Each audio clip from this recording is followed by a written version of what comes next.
नमस्कार दोस्तों, स्वागत है आप सभी का स्टडी आईक्यू में। मैं हूं आपका दोस्त राहुल सायगांवकर और आज हम लोग एक बहुत ही दिलचस्प विषय पर चर्चा करने वाले। इनफैक्ट ये एक फ्यूचरिस्टिक और स्पेक्युलेटिव डिस्कशन होने वाली है। फ्यूचरिस्टिक क्यों? क्योंकि एक रिपोर्ट ये प्रेडिक्ट करती है कि आने वाले समय में एनर्जी सेक्टर का नक्शा बदलने वाला है। एनर्जी सेक्टर में एक बहुत बड़ा डिसरप्शन आने वाला है बाय 2050। ये रिपोर्ट कहती है आने वाले समय में hydrogen is going to create a big big disruption in the entire energy industry. देखिए, अब जब भी हम लोग एनर्जी इंडस्ट्री की बात करते हैं, प्रिडोमिनेंटली हमारा फोकस रहता है ऑयल और गैस के ऊपर, because these two dominate the entire energy sector domain.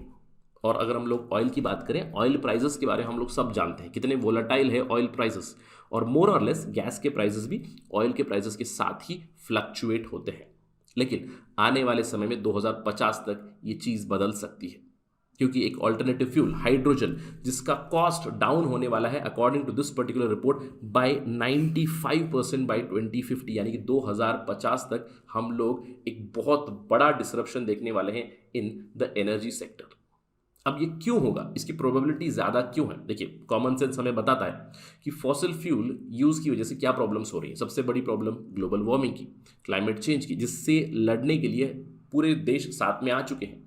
हम लोगों ने पेरिस क्लाइमेट एग्रीमेंट साइन किया है, जहाँ पे हम लोग क्लीनर फ्यूल्स, रीन्यूएबल एनर्जी की बात करते हैं, क्लीन एनर्जी की बात करते हैं, ग्रीन एनर्जी की बात करते हैं। And hydrogen is the best agent, और I would say the best fuel alternative which provides green energy to all of us, और इसी के लिए इसका पोटेंशियल भी बहुत ही ज़्यादा है। तो हम लोग आज इस पर्टिकुलर वीडियो में बात करने वाले हैं, इस रिपोर्ट के बारे में जानेंगे, इस रिपोर्ट को किसने रिलीज़ किया है, ये रिपोर्ट क्या अनुमान लगाता है, और साथ ही साथ बहुत ही रिलेवेंट डिस्कशन करेंगे एट द एंड इंडिया के बारे में। इंडिया के ऊपर इस पर्टिकुलर चीज़ का क्या परिणाम पड़ सकता है।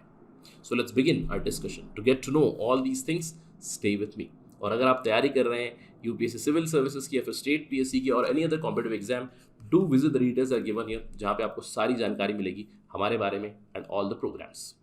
Right, let's begin the discussion. जैसे कि मैंने आपको बताया, एक रिपोर्ट रिलीज हुई है। रिपोर्ट का टाइटल है hydrogen to clean up energy with 10 trillion spend, rethink energy forecast 2050। अब इस रिपोर्ट को रिलीज किया है रीथिंक टेक्नोलॉजी रिसर्च, एक फर्म है, कंसल्टिंग एंड रिसर्च फर्म है, जो कुछ इस तरह की एनर्जी से रिलेटेड रिसर्च करती है और रिपोर्ट्स को पब्लिश करती है, which are very relevant for all the people from this particular industry. Energy industry को काफ़ी मदद मिलेगी इससे, सरकारों को काफ़ी मदद मिलेगी, पॉलिसी मेकर्स को काफ़ी मदद मिलेगी।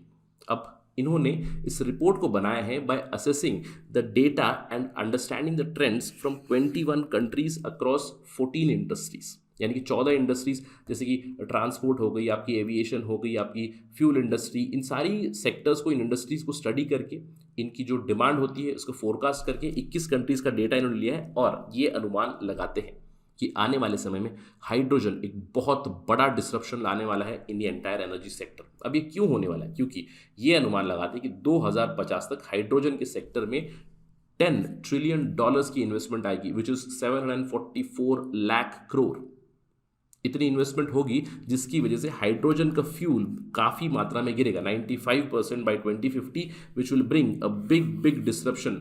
ये रिपोर्ट कहती है कि अभी तक इतिहास में ऐसा डिसरप्शन किसी ने नहीं लाया, हाइड्रोजन वो कर सकता है। क्यों? क्योंकि उसके प्राइसेस 95% तक डाउन होंगे by 2050, which will send all the other sectors, energy sector specially oil gas, it will send shock waves through the sector. तो यही अनुमान लगाते हैं ये लोग, जैसे कि आप यहाँ पे देख सकते हो, this is the graph. Hydrogen market size is continuously going to increase from 2020 to 2050। $10 trillion worth investment आएगी, मार्केट साइज भी इनका कंटिन्यूसली बढ़ता हुआ जाएगा। इसके अलावा हाइड्रोजन की प्राइसेस के बारे में रीथिंक एनर्जी बताता है कि आज अगर हम लोग हाइड्रोजन की प्राइसेस देखें, इट इज अराउंड $3.7 पर केजी। 2035 तक it is going to fall to $1 per kg, और 2050 तक it is going to fall 0.75 kg. अब एक तरफ हाइड्रोजन एज अ फ्यूल की जो प्राइस है वो कंटिन्यूसली डाउन होगी। अगर आप देखें 2020 में ह्यूज $3.7 पर केजी, इमेजिन कीजिए दिस फॉलिंग डाउन टू 0.75, यानी कि 50 रुपये प्रति केजी प्रति लीटर हाइड्रोजन आपको मिलेगा 2050 में। काफ़ी रेवोल्यूशनरी डेवलपमेंट होगी। एक तो देखिए इसका प्राइस डाउन होगा, दूसरा है आपकी डिमांड कंटिन्यूसली इंक्रीज होगी, क्योंकि annual demand of hydrogen will hit the highest 770 1 million tonnes by 2050। Power generation के लिए, ट्रांसपोर्ट सेक्टर में, हर जगह पे इसकी डिमांड बढ़ेगी और डीकार्बनाइजेशन एफर्ट्स तो चल ही रहे हैं। जहाँ पे मैंने आपको बताया पेरिस क्लाइमेट चेंज अग्रीमेंट जो हम लोगों ने साइन किया है, उसके तहत we are looking at clean energy. तो पूरे एनर्जी सेक्टर में बहुत बड़ा डिसरप्शन लाएगा। इनफैक्ट ये रिपोर्ट कहती है कि hydrogen will decarbonise 25% of energy consumption across the globe, which is very very huge. अगर हम लोग आज बात करें हाइड्रोजन की कितनी डिमांड होती है, 25% एनर्जी मिक्स में आ जाएगा हाइड्रोजन। आज it is in single digit, it is around 1%, less than 1% हम लोग कह सकते हैं, राइट। तो बहुत ही बड़ा बदलाव आएगा। अब इस बदलाव की वजह से क्या हो सकता है, देखिए इस जो रिसर्च है इसको हम लोग कोलैबोरेट कर सकते हैं आईरीना, इंटरनेशनल रिन्यूएबल एनर्जी एजेंसी की एक रिपोर्ट के साथ। उन्होंने भी ये सजेस्ट किया था कि 2050 तक एनर्जी मिक्स में हाइड्रोजन वुड रीच 12%, और आज it is right now zero itself, मैंने बताया सिंगल डिजिट में। तो आईरीना बताती है around 12%, but this report highlights much higher, यानी कि 25% तक hydrogen will replace. Hydrogen will probably replace oil and gas. It is going to bring big big disruption. अब देखिए, केवल डिसरप्शन इन प्राइजेस नहीं होगा, केवल डिसरप्शन इन कंजम्पशन पैटर्न नहीं होगा, क्योंकि हम लोग जानते हैं ऑयल एंड गैस से जुड़ी हुई बहुत ज़्यादा जियोपॉलिटिक्स भी है। देखिए, ऑयल और गैस सेक्टर में the big champions are Russia and the West Asian countries. West Asian countries जिन्होंने ओपेक सेटअप किया हुआ है, ऑयल एंड पेट्रोलियम एक्सपोर्टिंग जो कंसोर्टियम है, वो कंट्रीज और उनकी जियोपॉलिटिक्स भी इम्पैक्ट होगी।